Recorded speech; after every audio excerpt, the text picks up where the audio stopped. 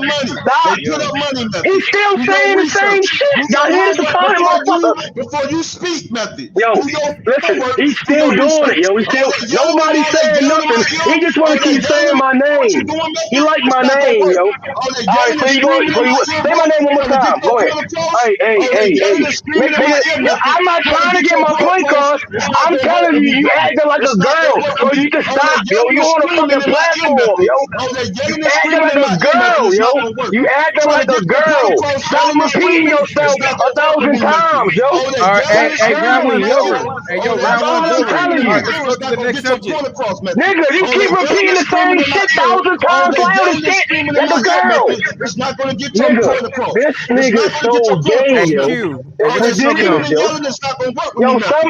You somebody already else know on the what time it panel, is, yo. bro. Tell What's your All that him, take? yo. yelling and He screaming in my sound ear is like not a gonna work girl, yo. method. It's Yo, not you gonna work. sound like a All that work. girl, yo. So all I'm I'm telling not you, method, screaming at do you. your I'm homework telling and you, do your I'm research. correcting you All as that a man screaming in now, my yo. ear, all that I'm screaming and correcting yelling in you my as a ear is not fucking gonna work man. method. You So sound like please a calm that faggot right down, my now, brother. yo. Please calm You that down. All sound that like a yelling and screaming faggot, in my yo. ear, You it's sound not like a gonna work, faggot, yo. method. All that Why do yelling and you keep screaming repeating and the getting same all in your shit? feelings, All that getting in your feelings, getting angry, Nigga, you repeating yourself songs that you're in your feelings, my nigga. Women do that, yo. Stop, yo. Stop, yo. Yo, Mute this shit real stop, quick, yo. man. Stop, Mute yo. this We shit. can't even have the dialogue because you upset that you're wrong, yo. Yo, you're upset because you're wrong, and I'm just trying to correct you, and you still repeating the same shit. This nigga's so gay, nigga. You're not gonna calm me down, so don't tell me what I'm gonna do, yo. You're not gonna calm me down. You're gonna keep repeating yourself like a fucking woman. Hey, You're gonna can we keep go back to repeating this yourself versus like a shit, fucking man? woman. I heard you the first time, yo, and I said to you, yo. No, you don't need me to do nothing. You don't need me to do nothing. We're gonna hold the dialogue without your ass now, yo. Now we go. Listen, I'm gonna tell you how it's gonna go from now on, right? Hey, Now we get ready to hold the dialogue without your ass and watch how it play. I got you, right? I got you. Now we gonna hold the dialogue without your ass. No, no, no, no, no, no. You done, yo. Hey, Tucker, you done, Tucker, yo. Hey, Tucker, you done, yo. Tucker, you done, yo. Hey, Tucker. Hey, Tucker, you done, yo. You done, yo. You done, yo. You done, yo. You done, yo. You fucking done, yo. You done. You're done. You done for the day. Wrap it up, yo. Yo, you done for the day, yo. Wrap it up, yo. Yo, wrap it up. Nigga, you're so gay, yo. It's like your wife is talking to me right now, yo. That's just weird, bro. Like, that's what your wife do to you, yo? Yo, if your wife do this to you and she in the room with you, just blink. Hey, Tucker, if this is what your wife do to you, yo, just blink, yo. If this is what your wife do to you, just blink, yo. I feel sorry for you, yo. I feel sorry for you, yo. Just blink. Go ahead and blink. Go ahead and blink. That's what she do to you. That's what she do to you, yo. That's what she do to you, yo. I feel sorry. Listen, if that's what your wife do to you, yo, I feel sorry for you, yo. If that's what your wife do to you, I feel sorry for you. I'ma pray for you, right? I'ma pray for you. I'm smiling because I feel bad for you, yo. I feel bad for you, yo. It's sad, yo. No, yo, you keep repeating yourself like a woman. What don't you get to stop, yo? Calm down, yo. You done said the same thing 1,000 times like a woman, yo. No, I'm not. No. I'm not gonna look you in your eyes. I don't got you. I don't respect you, yo. I don't respect you, yo. I don't respect you, yo. I don't. I don't respect you, yo. I don't respect you, yo. You act like a woman, yo. You act like a woman, yo. Joint, man, over here bullshitting. No, it's not funny, yo. It's not funny, yo. Yo, stop laughing at him, yo. Stop laughing at him, yo. Don't laugh at him, yo. There's something wrong with him, yo. Yo, don't repeat that shit 1,000 times. Niggas ain't heard him. All right, you said that's your point. That's your point. But you gonna say that bitch again? No, he is top rate paper out of pocket. Okay, go. Top rate pay out of that pocket. How many times you gonna say it, yo? Cut it out, yo. Man, I need to hit that shit. He's still saying it. Yo, he's still saying it. We call this motherfucker. You want to hit the gas? Hey, Tuck, you want to hit the gas? He need to hit something. He need to go get some pussy. He need to go get some pussy. Get up out of here, man. You done, yo. You done, yo. You done, yo. Your wife ain't fucking you no more. You need some advice. Yo, you gotta put a dip in her, yo. You gotta put a dip in her, yo. Man, You gotta put the dip in her, yo. You gotta put the dip in her, yo. You gotta dip her. You gotta go dip her, yo. You gotta go dip her. Weird ass nigga, yo. Yo, he weird as shit, yo. Yo, we gotta go pick a dip in your wife, yo, and you'll be good, man. I'm telling you, yo. You'll be alright, nigga. Go put the dip in her. Go put the dip in her, young fella. Yo, he's still repeating himself, yo.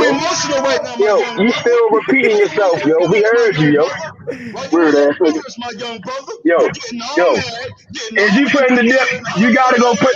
You got on a Marvin's room shirt. You doing all that for nothing. You're not getting your point across when you coming at me, nigga.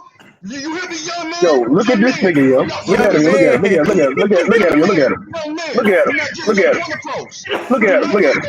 Look at him. Look at him. Look at him. Look at him. Look at him. Look at him. You done? You done? Is you done? You can never check me. Is you done? Is you done? You can never check me.